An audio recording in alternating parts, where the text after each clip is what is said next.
perkembangan dari Sarawak. Hospital Sri Aman Baharu kini siap 83% dijangka sedia untuk percubaan operasi Februari depan. Laporan itu antara tumpuan dari Bumi Kenyalang dan terus saja langsung bersama Damia Cassandra Manja di RTM Kuching. Silakan. Baik, terima kasih Syairul. Assalamualaikum dan salam sejahtera. Perkembangan terkini COVID-19 di Sarawak. Hari ini terdapat satu kes positif dilaporkan di daerah Kuching.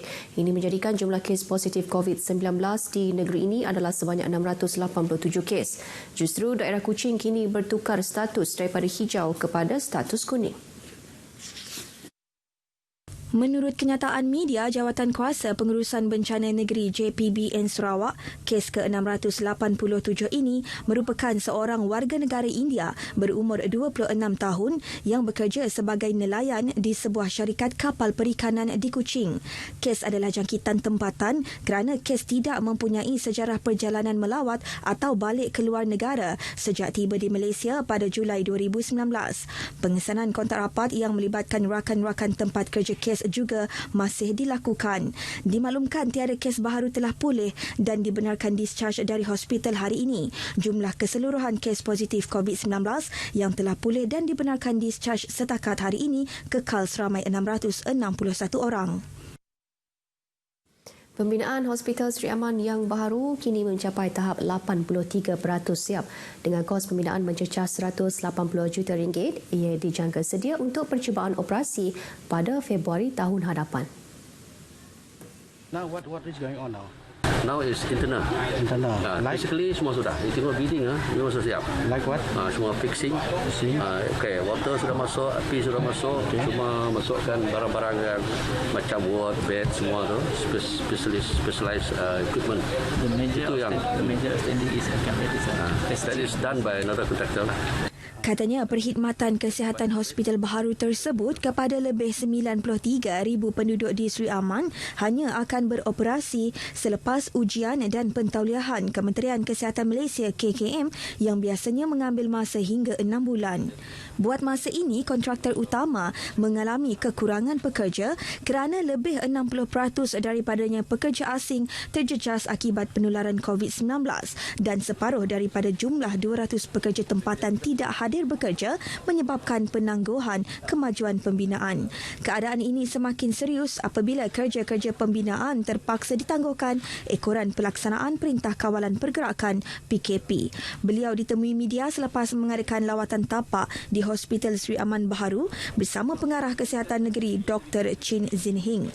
Siapnya hospital ini, ia bakal menempatkan kemudahan 108 katil yang melibatkan beberapa kemudahan perubatan antaranya klinik pakar, unit pesakit luar, unit kecemasan, unit hemodialisis termasuk unit rehabilitasi. Jabatan Bomba dan Penyelamat Malaysia JBPM Sarawak mencatatkan 120 kes kebakaran rumah panjang dalam tempoh 2015 hingga Julai tahun ini.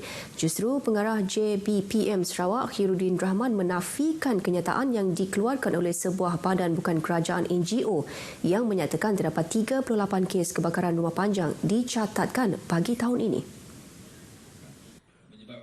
Mengulas lanjut, Khairuddin berkata dalam tempoh yang sama, Sibu mencatatkan kes tertinggi dengan 38 kes, Sri Aman 26 kes, Bintulu 23 kes, Miri 22 kes, Limbang 6 kes dan Semarahan 5 kes. Sepanjang tempoh itu terdapat 3 kes kematian manakala 8 kes mengalami kecederaan. Ujarnya lagi, setakat Julai tahun ini hanya 12 kes yang dicatatkan seluruh negeri melibatkan Bintulu dengan catatan kes tertinggi iaitu 5 kes diikuti Semarahan, Sri Aman, Sibu masing-masingnya 2 kes manakala Miri 1 kes. Bila memberitahu demikian dalam sesi taklimat bersama media, laporan perangkaan dan statistik kebakaran rumah panjang tahun 2015 hingga 2020 di Kuching. Khairuddin mendedahkan hasil kajian JBPM Sarawak mendapati dalam tempoh 2015 hingga Julai tahun ini, kebakaran rumah panjang melibatkan anggaran kerugian yang mencecah lebih 95 juta ringgit manakala anggaran harta diselamatkan adalah lebih 67 juta ringgit. Dedah beliau lagi, rekod menunjukkan tempoh waktu kejadian kebakaran rumah panjang yang tertinggi adalah pada pukul 6 pagi hingga 12 tengah hari dengan punca kebakaran yang paling kerap disebabkan disebabkan oleh kegagalan elektrik. Pelbagai langkah proaktif telah diambil dan sedang dipergiatkan oleh JBPM Sarawak termasuk memperkasakan konsep 5E iaitu Education, Engineering, Emergency Response Team, Enforcement dan Economic Incentive melalui pendekatan Total Fire Cover bagi mencegah serta mengurangkan kes kebakaran rumah panjang di negeri ini. Dalam pada itu, beliau yakin setakat ini orang ramai mula memahami konsep respon awal hasil daripada penganjuran program-program advokasi yang dijalankan JBPM bersama komuniti bagi mengawal kebakaran sebelum pihak bomba tiba ke lokasi dan ia ternyata banyak membantu mengurangkan kadar kebakaran yang lebih serius. Di sebalik kebebasan yang dinikmati hari ini, terpahat perjuangan yang memberi erti kepada kemerdekaan yang kita nikmati kini. Bagi rakyat Malaysia, kibaran Jalur Gemilang hanya salah satu cara untuk memberi penghargaan kepada nilai kebebasan ini.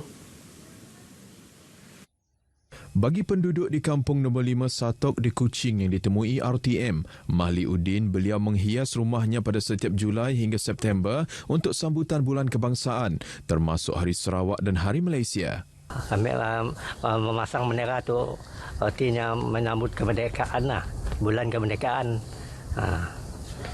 Tiap-tiap tahun lah ada menyambut masang bendera. Selain dari bendera, masang lain ada juga lah macam mengias macam apion dihias di tepi rumah. Manakala Suhiri Afendi dari kampung yang sama juga ditemui menyatakan beliau terus memasang jalur gemilang sejurus mendengar hebahan bersempena Bulan Kebangsaan oleh pihak berkuasa. Semangat kemerdekaan kami. Jiwa yang dah dari Malaysia lah. Ada I'm a Malaysian, Sarawakian. Ya. Spirit is there. Spirit kemerdekaan is there. Dan orang yang dulu-dulu yang memperjuangkan kemerdekaan yang harus di highlight juga. Dari perspektif belia pula, kebebasan hari ini lebih kepada memerdekakan diri daripada perkara yang menghancurkan kehidupan seperti terlibat dalam penyalahgunaan dadah. Kebiasaan untuk belia tu ialah macam ni orang tu dapat bebas untuk melakukan satu perkara yang berlandasan dengan syariat lah. Bukannya melanggar undang-undang dan mereka boleh melakukan apa saja asalkan perkara yang positif, bukan negatif.